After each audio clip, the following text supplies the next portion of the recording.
Oke. Ada yang sudah kayaknya, ada yang belum juga, Pak. Sudah, kalau Belum, belum. Pak. Jadi materi kali ini adalah aku pengen kalian, tadi ada sebuah objek, sebuah perusahaan dengan seorang mahasiswa mempertanyakan bagaimana sih kondisi sistem informasi di perusahaan terkait. Nah, perusahaan yang diambil adalah tadi PT Krakatau Steel, ya kan, perusahaan steel itu perusahaan baja ya. Nah, Ya. di PT Krakatau Steel artinya menerapkan sistem akuntansi yang sudah sedikit sekali menggunakan sistem yang manual. Di sini aku harapkan kalian ambil poin penting yang disampaikan dari pihak perusahaan. Kalau kalian tidak mau mengambil poin penting, ku kasih tugas. Cari perusahaan di sekitar kalian yang ada di Sangatta, kalian tanya sebagaimana bertanya di situ. Atau coba analisis tugasnya yang di video aja, pilih yang mana. Analisis tugas di video aja, Pak. Nah, itulah manusia sekarang. Ada pilihan susah, lebih baik pilih yang mudah. Ya. Oke.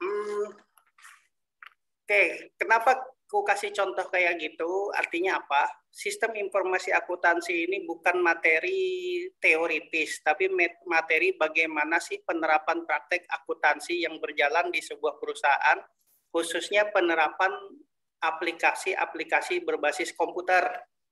Nah, begitu banyaknya sistem informasi akuntansi, itu siapa tuh? Arifa dengan siapa?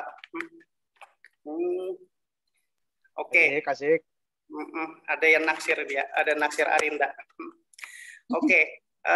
Begitu banyaknya sistem informasi akuntansi, jadi di antara berbagai macam itu yang mana yang paling tepat guna, paling tepat diterapkan di tempat kita, di perusahaan kita. Nah, khususnya ada beberapa software akuntansi, contohnya di website itu Journal ID. Journal ID itu jadi recommended, kenapa? Dia berbasis web. Nah, ada yang berbasis manual, perusahaan berbasis manual, ada yang berbasis web.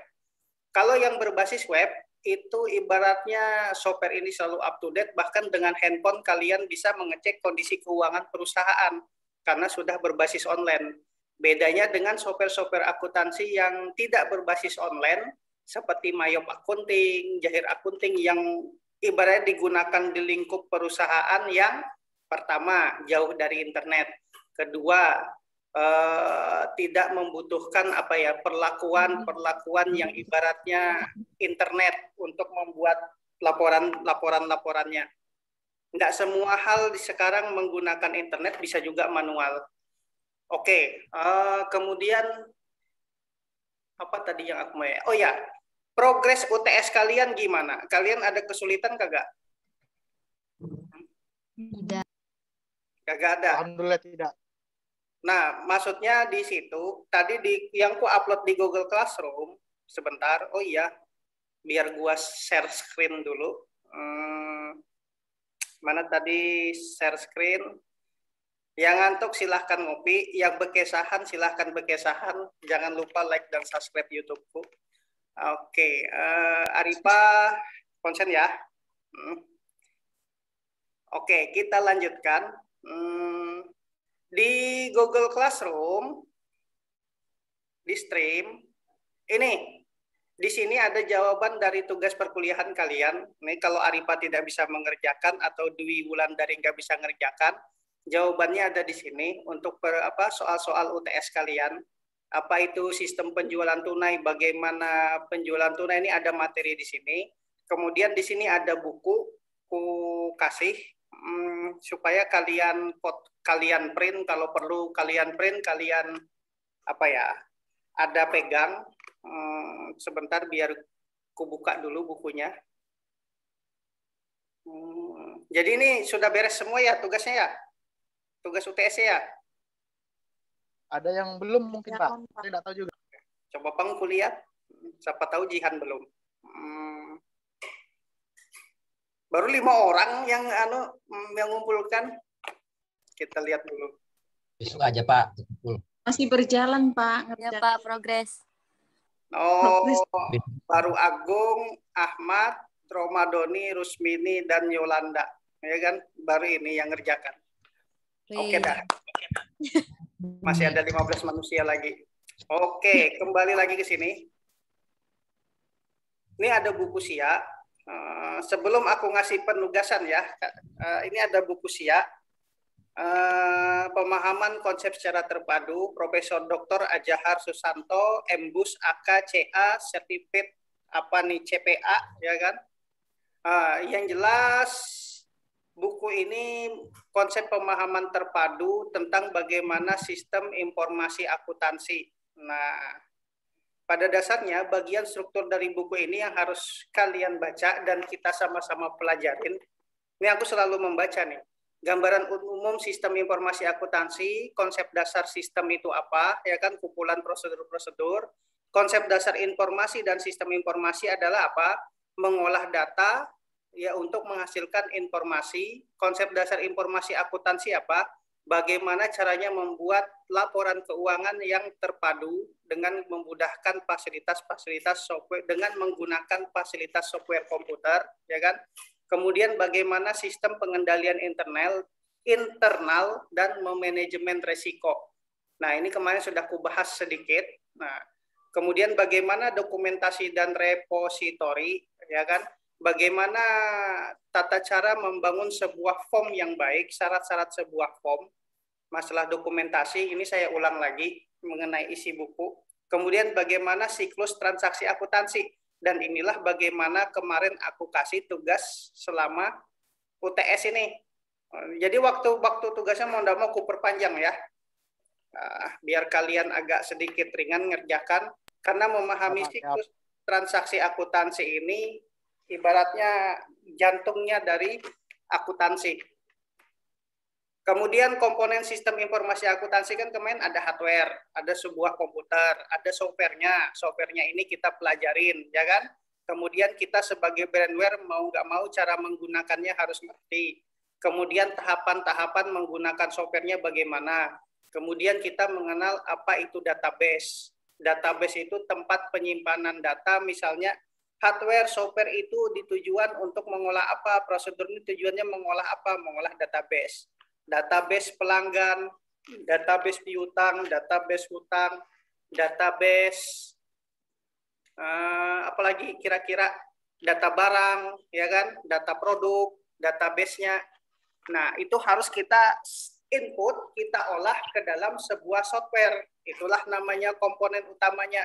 Kemudian memahami bagaimana sih jaringan komunikasi yang baik. Apakah komputer di tempat kita perlu dibikin secara LAN jaringan, ibaratnya bagian akunting di sini kewalahan satu orang, ditariklah pegawai kurang lebih nambah jadi 3 orang pegawai akunting yang mencatat jurnal-jurnal transaksi. Namun di sini komputernya cuma satu doang. Nah, gimana caranya supaya kita belikan lagi komputer jadi ada 3 unit terhubung pada satu komputer yang jadi komputer utama atau komputer server. Disitulah kita membutuhkan bantuan dari orang-orang yang ngerti bagaimana membangun jaringan. Di situ juga kita membutuhkan pemahaman ilmu bagaimana sih software ini bisa terkonek lebih dari satu unit komputer. Di situ kita harus belajar. Nah, itu biasanya di berbagai macam software-software akuntansi menyediakan fasilitas supaya bisa saling berkonek. Beda dengan namanya aplikasi yang sudah berbasis komputer, berbasis internet, yang database-nya online. Jadi kalau database online, software itu cuma buka Mozilla Firefox atau aplikasi Google Chrome, ya kan? Semuanya tinggal akses, datanya tersimpan secara online. Itu perbedaannya. Beda yang ibaratnya offline dengan online. Nah, setelah kita mengerti dasar, komponen, gini diharapkan mahasiswa ini bisa membangun sebuah sistem informasi akuntansi yang baik. Membangun sistem informasi yang baik, itulah nanti pelajarannya kita, belajar aplikasi komputer akuntansi. Pokoknya alhamdulillah besok kita tamatan mata kuliah ini, masing-masing sediakan telur asin sama pulut. Jadi kamu tamatan sendiri. Nah, lanjut lagi ke selanjutnya adalah kita memahami bagaimana membangun sebuah sistem informasi akuntansi yang baik. Ini sudah aku jelaskan bagaimana analisis, bagaimana metode, teknik dalam pengembangan, kemudian bagaimana situasi dalam menganalisis, merancang sistem informasi akuntansi. Ini kuharapkan jadi teman-teman di sini besok aku coba menghubungi, mudahan nganggur karena adik angkatku ini lagi menyelesaikan S3-nya di Unmul, kemudian dia juga konsultan pajak, ibaratnya mahir dalam dunia, ibaratnya sistem informasi akuntansi terapan, bukan cuma sekedar teori, tapi praktisi. Mudahan besok itu dia bisa berbagi tukar pikiran, tukar sharing ilmu pengetahuan, dan teman-teman bisa bertanya. Kalaupun dia nanti kurang bisa menjawab, nanti aku bantu menjawab seadanya. Oke, mudah-mudahan besok bisa ya, karena besok kita penutup mata kuliah sistem informasi akuntansi menuju ke software komputer akuntansi.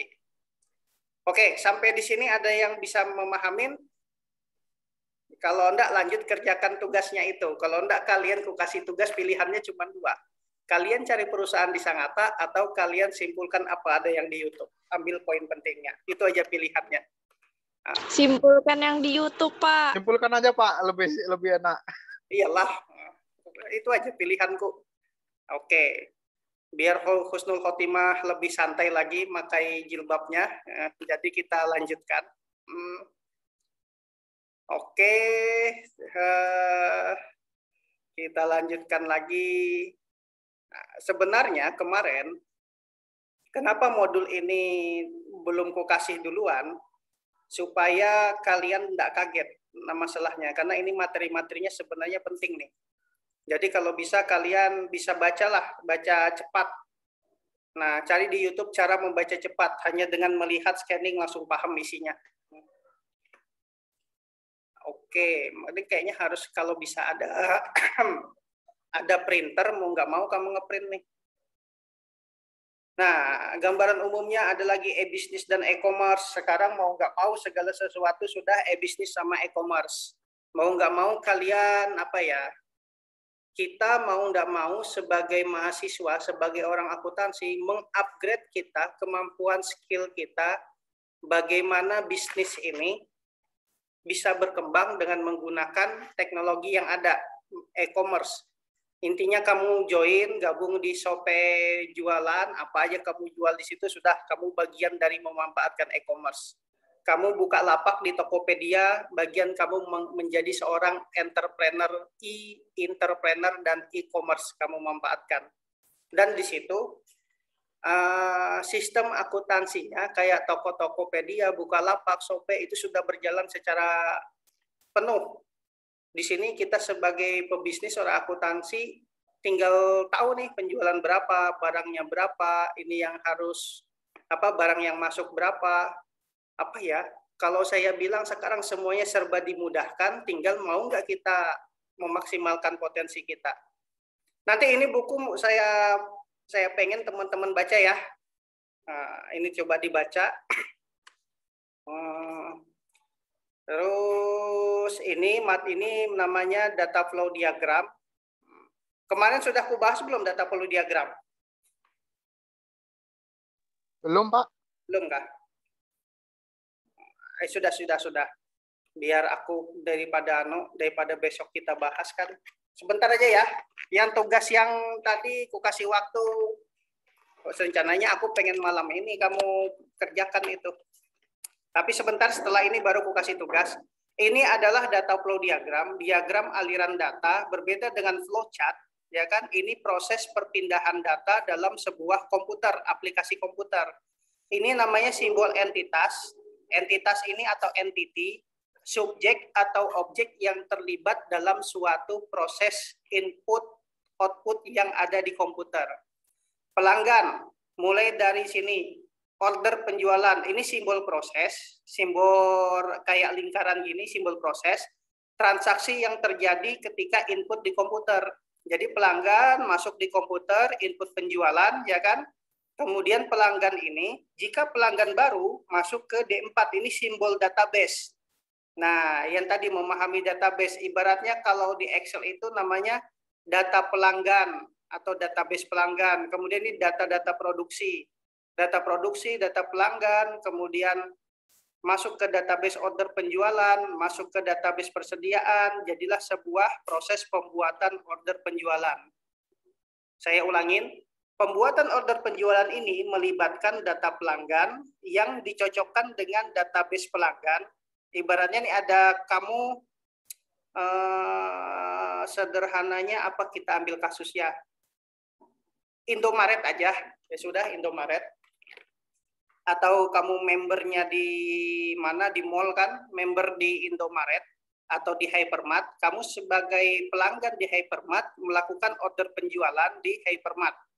Oke, kamu menunjukkan ID card member ke dalam sistem. Nanti sistem itu mengecek database yang ada direkam di komputer Hypermart. Adakah member yang namanya dirimu? Ini prosesnya mencocokkan. Oke.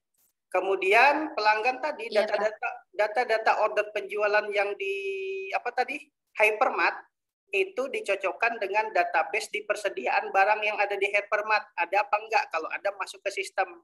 Tapi karena ini perusahaannya levelnya perusahaan manufaktur, ada data produksi, kemudian setelah ini masuk nih inputan semua, data yang masuk dalam komputer, kemudian keluar. Jadilah database order penjualan. Data rekam order penjualan, ibaratnya sudah terinput di komputer proses order penjualan. Nah, dari order penjualan tadi masuk dibuatkan faktur. Jadi dicetaklah di Hypermart itu faktur, ya kan? Kalau jadi nota, kalau ini faktur, ya kan? Berdasarkan data persediaan dan order tadi dicetak yang namanya nota atau faktur, ya kan? Fakturnya diteruskan ke proses pengiriman barang, ya kan? Faktur jual juga masuk ke database transaksi penjualan, masuk ke sistem ini. Kemudian Pak, berdasarkan transaksi yang data ini saling mencocokkan nih, mencocokkan antara faktur jual di sini, faktur jual yang diminta sama pelanggan, kemudian proses ke penagihan. Nah, apa bedanya penjualan tunai dengan faktur? Kalau faktur otomatis penjualannya secara kredit ya. Ingat di situ, kalau ada faktur berarti penjualan secara kredit. Nah, inilah secara sederhana apa itu DFD. Bisa ngikutin? Bisa apa kada? Bisa.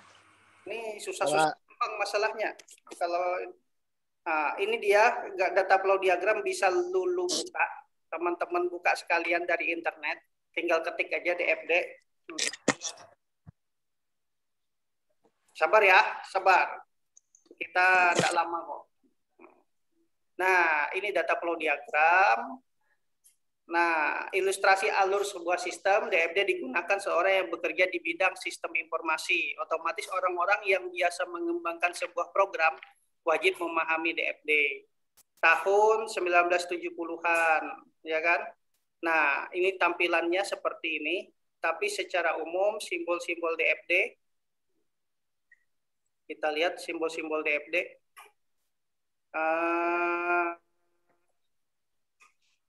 Yang mana dia? Ini dia, external entity, simbol proses, simbol data source, simbol data flow. Wah, jelek nih, kada lengkap. Bentar ya. Sabar bosku. Kita buka Wikipedia. Yusniar sudah sangat serius, sabar ya.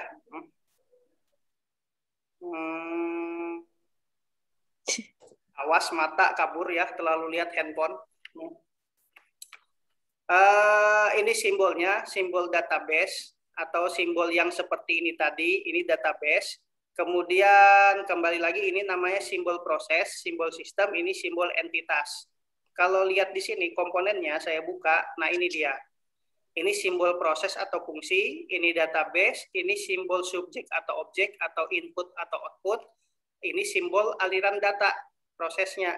Nah, kan di sini nih, DFD terdiri dari simbol proses, simbol aliran data, simbol penyimpanan data atau database, dan simbol terminator, penghubung. There separate why, proses, data flow, warehouse, pokoknya ini aturan membuatnya, nggak usah kita terlalu pahami. Yang penting ketika kalian baca ini, nanti kalian paham sendiri.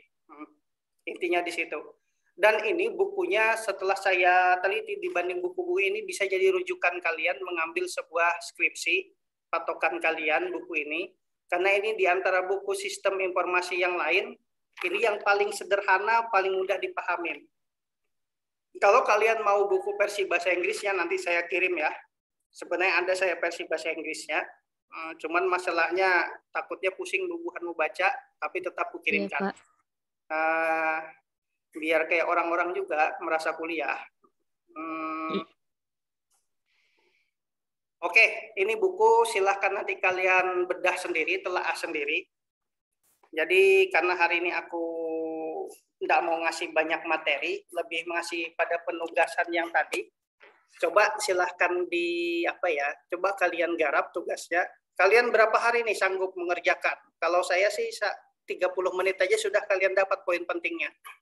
Poin pentingnya aja. Maksudnya poin pentingnya apa di situ? Pak, itu Pak dibuat Word Pak. Diketik aja di Google Classroom. Bisa juga di Word, baru di-upload di Classroom bisa juga. Pokoknya seindah-indahnya biar bisa aku baca. Dikit aja kan, Pak? Dikit aja. Pentingnya aja. Aku juga males baca yang panjang-panjang. Kalau ditulis, Pak? Bisa ditulis. Terserah kalian, yang penting coba kalian pahami sendiri, karena yang kutuntut di sini bukan penyelesaiannya, yang kutuntut di sini adalah mahasiswa akuntansi bisa memahami akuntansi itu sendiri. Itu yang ku mau. Oke? Iya, Pak. Sudah, kalau begitu. Nggak ada lagi ditakut nih. Putri, mau nanya apa Putri? Putri Aliska. Jadi disetornya kapan Pak terakhir? Malam ini deh, kita coba. Atau mau besok? Wah, 2 hari lah. Udah kebiasaan menunda, nanti tertunda juga hidup. Ya sudah, aku kasih waktu 2 hari. Iya Kak Pak. Yang duluan kumpul itu yang nilainya bagus. Yang lambat kumpul itu nilainya yang nggak bagus. Ya kan? Siap. Bawa aja. Ya gitu aja sih. Aja, Pak. Ya Pak, siap. Terus jangan lupa absen di Google Classroom ya hari ini ya. Ya Pak, sudah. Terus besok usahakan memang ada salah satu pakarnya yang memang orang konsultan akuntansi, mudahan bisa. Nah, masih muda juga, masih seumuran kita juga. Tenang aja. Masih bujang juga, siapa tahu naksir, ya kan? Masih bujang, S3, udah punya perusahaan sendiri. Wow. Pak, mau tanya, Pak. Ya, silahkan. Pak, saya kan ada Pak, waktu itu belum absen, tapi saya masuk terus, Pak. Jadinya di classroom-nya sudah terlambat absen. Nah, itu dia kayak apa jadinya? Iya, saya nggak tahu, Pak. Keren nggak ada dia mau di komentarnya. Ada nggak di komentar? Pak, saya sudah absen gitu. Di komentarnya bisa nggak di komentar absen tuh? Saya udah absen, cuma tulisannya terlambat. Oh, ya sudah. Yang penting ada komentar di situ. Oke, siapa lagi yang pengen bertakun? Adira? Adira nih muncul-muncul kepalanya sembunyi lagi. Pak, besok kita mulai jam berapa Pak kuliahnya? Besok aku masih ngajar ya, seperti biasa jam 7 kan aku ngajar. Nanti kita jam-jam 9 lah. Bapak jam 9, biasanya ya, Pak, siap. Jam 9 ganti setengah 9. Ya, nantilah setengah 9 lah kita atur. Ya Pak, siap. Yang pasti nanti yang paling capek itu. Enggak apa-apa. Iya, kenapa Yolanda? Jam 9 aja Pak, enggak apa-apa. Nah, ya sudah, tenang aja, tapi nanti tetap ku rekam, nanti rekamannya ku upload di YouTube, biar kalian bisa nyimak ulang. Baik, Pak. Oke. Iya, Pak.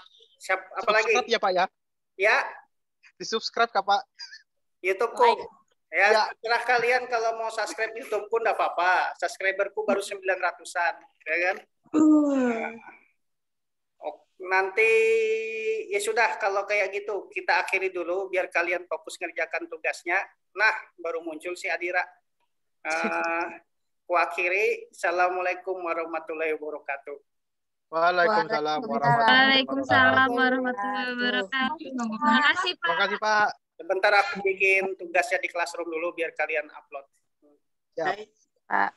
Yo, aku lead duluan. Ya Pak.